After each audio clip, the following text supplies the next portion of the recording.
Good morning, student. Today we will discuss about the lesson 8 civics confronting marginalization. Student एक class 8 का जो है civics है chapter number 8 जो कॉन्फ्रॉन्टिंग मार्जिनलाइजेशन। सबसे पहले स्टूडेंट हम समझने का कोशिश करेंगे कि what is the meaning of confronting, कि कॉन्फ्रॉन्टिंग का क्या मीनिंग होता है। स्टूडेंट यहाँ पे देखिए बीच में दिया है फ्रंट। फ्रंट मीन्स सामना, फ्रंट मीन्स सामने या सामना करना। इससे हम मीनिंग निकाल सकते हैं स्टूडेंट।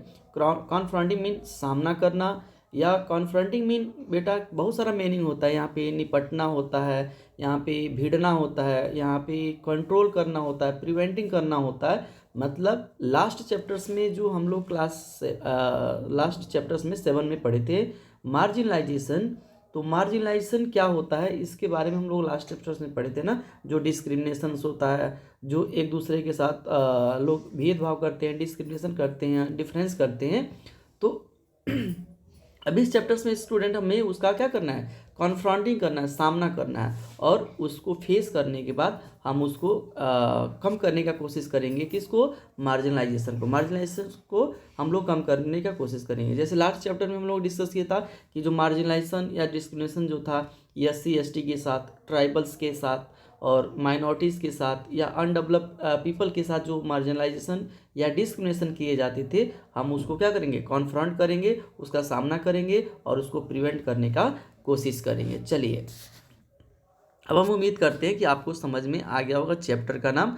मतलब कि सिंपल एक बोल सकते हैं कि मार्जिनलाइजेशन को कम करना, मार्जिनलाइजेशन को कंट्रोल करना, इसको हम बोल सकते हैं। चलिए स्टूडेंट अब इसमें देखते हैं कि हमें क्या क्या पढ़ना है इस चैप्टर्स में। ये लर्निंग ऑब्जेक्टिव में देखते हैं क्या क्या पढ़ना है। तो स्टूडेंट सबसे पहले पढ़ना है इंट्रोडक्शन है, और इंट्रोडक्शन में उसके बारे में दिया हुआ है कि मार्जिनलाइजेशन क्या होता है, उसको कैसे प्रिवेंट कर सकते हैं, इन सब के बारे में दिया हुआ है। अब देखिए कौन कौन से प्रोविजंस है, मतलब किस किस प्रोविजंस के द्वारा, किस किस माध्यम के द्वारा, किस किस मीन्स के द्वारा हम मार्जिनलाइजेशन को क्या कर सकते हैं, प्रिवेंट कर सकते हैं। प्रिवेंट मीन स्टूडेंट रोक सकते हैं।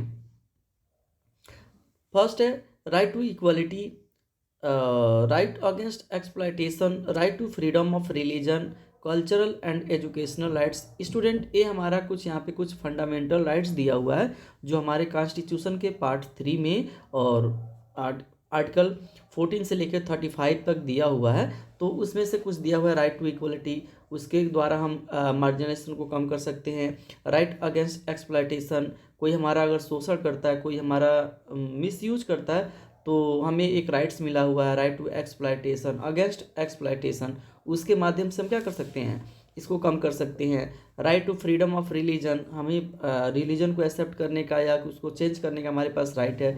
तो इन सारे माध्यमों के द्वारा हम क्या कर सकते हैं, मार्जिनेशन को कम कर सकते हैं।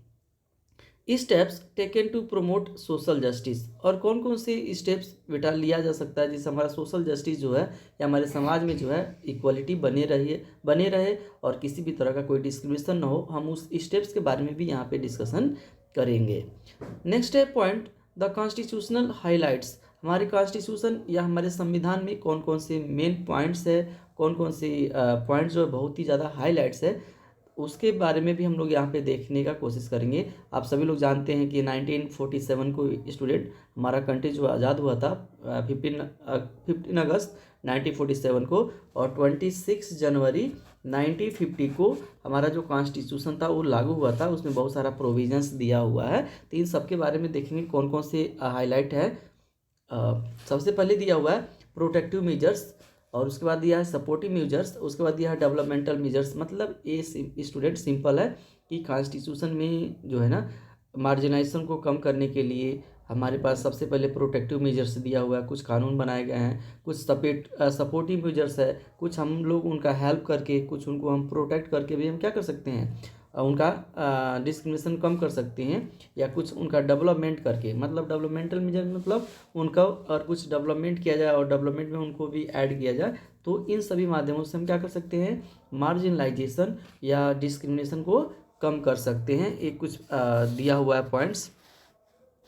इसके बाद स्टूडेंट दिया हुआ एक्शंस बाय द गवर्नमेंट, हमारी गवर्नमेंट के द्वारा कौन कौन सा एक्शन, अभी तक हम लोग जो डिस्कस किए थे वो कॉन्स्टिट्यूशन का प्रोविजंस था। अब हमारी गवर्नमेंट्स के द्वारा कौन कौन से एक्शन लिए गए हैं मार्जिनलाइजेशन को कम करने के लिए या हमारे डिस्क्रिमिनेशन को कम करने के लिए। सबसे पहला स्टूडेंट आपका एजुकेशन है, मतलब गवर्नमेंट ने बहुत सारी एजुकेशनल चीज़ें लॉन्च किया है, बहुत सारे स्कूल ओपन किया है, तो इसके द्वारा भी उस मार्जिनलाइजेशन को कम किया गया है। सेकेंड है बेटा रिजर्वेशन, रिजर्वेशन के माध्यम से भी दिया हुआ है। Protecting the rights of Dalits and Adivasis, और जो आदिवासी और दलित्स जो है बेटा ट्राइबल जो है उनके राइट्स को प्रोटेक्ट किया गया है गवर्नमेंट के द्वारा।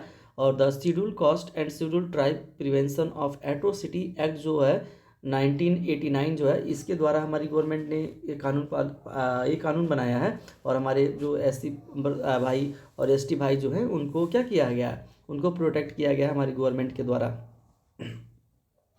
The social evil of manual scavenging, और जो हमारे बेटा समाज में जो एक बहुत बड़ी है बैड विडम्बना है कि जो मैनुअल स्क्वेंजिंग होती है, आदमी जो साफ़ सफाई करता है, बहुत ही नाली, आप लोगों ने देखा होगा कि जो बहुत गंदी नाली होती है उसमें पूरी तरह से क्या किया जाता है, उस आदमी को एंट्री करा करके और उससे सफाई की जाती है। तो क्या है, कहीं ना कहीं उसके राइट्स के क्या हो रहा है यहाँ पे मिस यूज हो रहा है, कहीं ना कहीं उसकी फ्रीडम का वहाँ पे मिस यूज हो रहा है। तो हमें मैनुअल स्क्वेंजिंग को जैसी बुराई को क्या करना चाहिए, कम करना चाहिए, उसके जगह पर हमें टेक्नोलॉजी का यूज़ करना चाहिए। इन सब के बारे में हम लोग डिस्कशन करेंगे। और सबसे लास्ट में दिया हुआ है कंक्लूजन, और कंक्लूजन के बारे में भी पूरा ओवरऑल इसमें हम देखेंगे।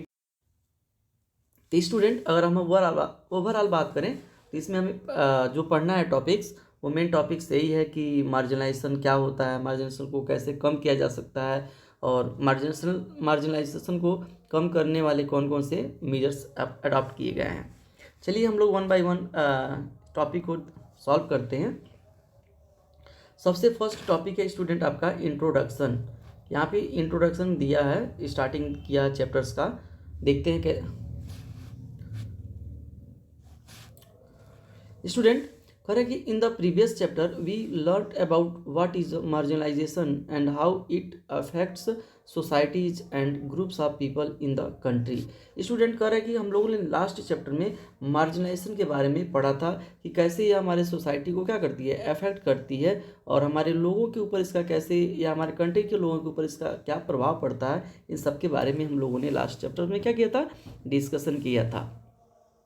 India has a very large number of communities with varying cultural, ethnic, social, and religious systems, all of which differ substantially from each other. Student कह रहे कि आपको ये भी जानना चाहिए कि जितना भी वर्ड्स में कल्चर है, रिलीजन है, लैंग्वेज है, वो सारी लैंग्वेज, कल्चर, ये सारी चीज़ें आपको इंडिया में देखने को मिलता है।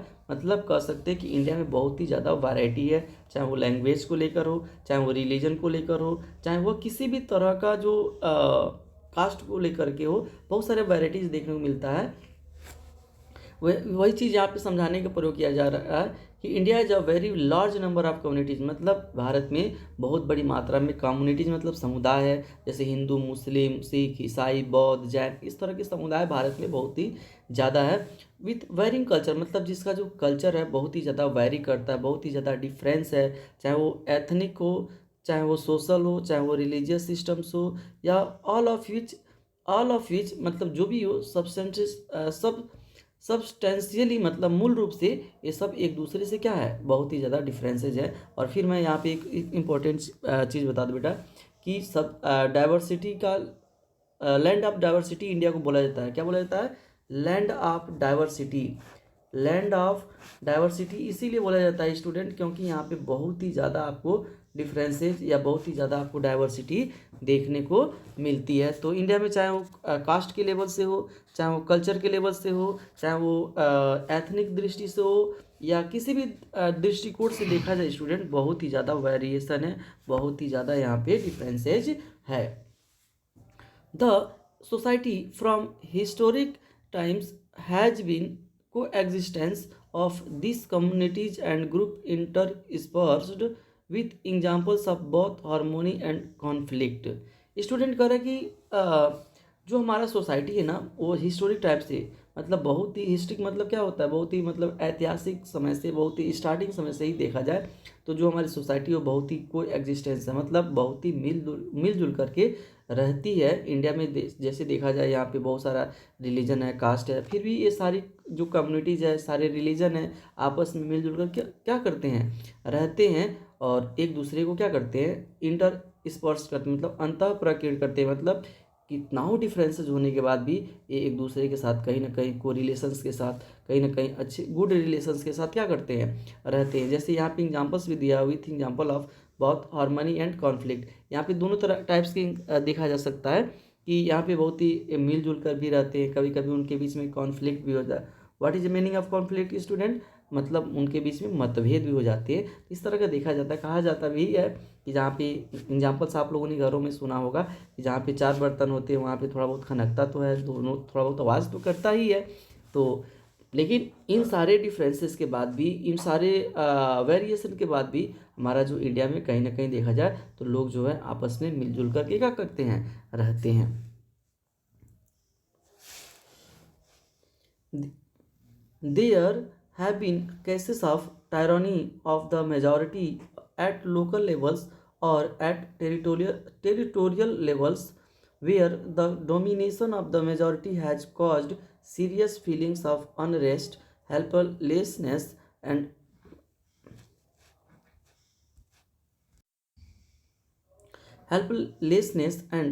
suppression, leading to aggressive retaliation and conflicts. Student यहाँ पे थोड़ा सा आपको बताने का कोशिश किया जा रहा है कि there have been cases of tyranny, मतलब यहाँ पे बहुत सारे अत्याचार। What is the meaning of tyranny student, अत्याचार। टायरनी का मीनिंग जो होता है बेटा, टायरनी का मीनिंग जो होता है अत्याचार या मिसबिहेव करना होता है। तो कभी कभी ऐसा भी देखा जाता है बेटा कि जो मेजॉरिटी था वो हमारे लोकल लेवल पे या टेरिटोरियल लेवल पे जो माइनॉरिटी के लोग थे उनके साथ क्या करते थे, मिसबिहेव कर देते थे। कौन, मेजॉरिटी। मेजॉरिटी के द्वारा कभी कभी माइनॉरिटी के साथ या जो अनडेवलप है उनके साथ किसी न किसी तरह का कभी ना कभी क्या कर देते थे, अनरेस्ट, मतलब कभी कभी उनके साथ मिसबिहेव कर देते थे, हेल्पलेसनेस उनको कर देते थे, या उनको सप्रेशन मतलब उनको दबाने की कोशिश करते थे। और भी बहुत सारे एक्टिविटीज़ कभी कभी बेटा मेजॉरिटी के द्वारा किया जाता था। और यह सब क्या हुआ, ये सारी चीज़ें एक्टिविटीज़ जो है आगे चल करके वह कॉन्फ्लिक्ट का क्या किया, जन्म हुआ। कॉन्फ्लिक्ट देखने को मिलता है आगे चल करके। अगर शायद मेजॉरिटी ने अगर माइनॉरिटी के साथ या अनडेवलप लोगों के साथ या ट्राइबल्स के साथ या वुमेंस के साथ जो लास्ट चैप्टर्स में हम लोगों ने डिस्कशन किया है, अगर नहीं किए होते बेटा तो ये कॉन्फ्लिक्ट जैसे वर्ड्स का जन्म जो है भारत में नहीं हुआ होता। तो कहीं ना कहीं मेजॉरिटी ने माइनॉरिटी के साथ या अनडेवलप के साथ क्या किया, मिसबिहेव किया। While it was in the interest of the foreign rulers to have a fractured society which facilitated their divide and rule policy, it was mandatory for the formulators of the Indian Constitution to ensure that independent India adopts the policy of equality, justice, freedom, and harmony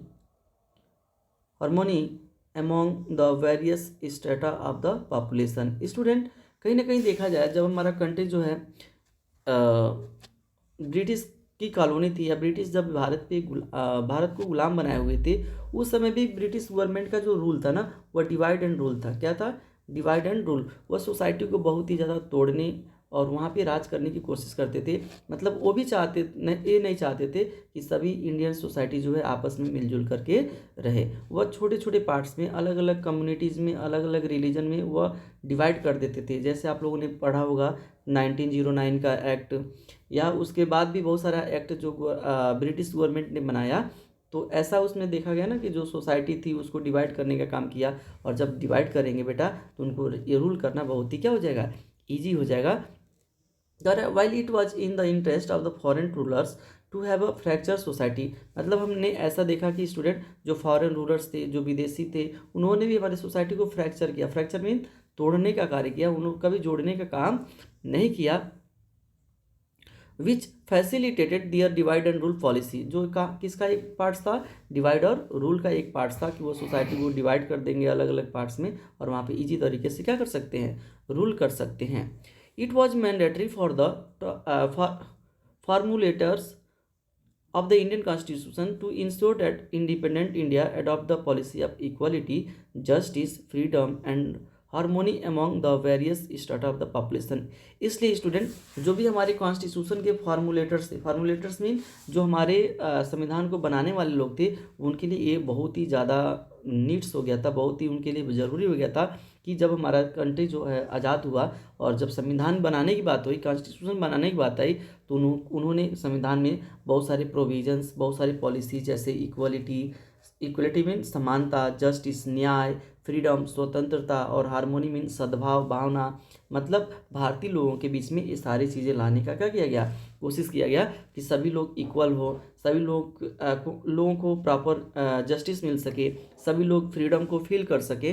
तो जितने भी हमारे फार्मूलेटर्स थे constitution के, उन्होंने इन सारी चीज़ों को यहाँ पे लाने का कोशिश किया। जो इसके पहले चाहे ब्रिटिश हो या यहाँ पे जो भी यहाँ पे रूल करने वाले लोग थे, जो डिवाइड करने का काम करते थे सोसाइटी को, हमारे फार्मूलेटर्स ने उनको ऐड करने का काम किया।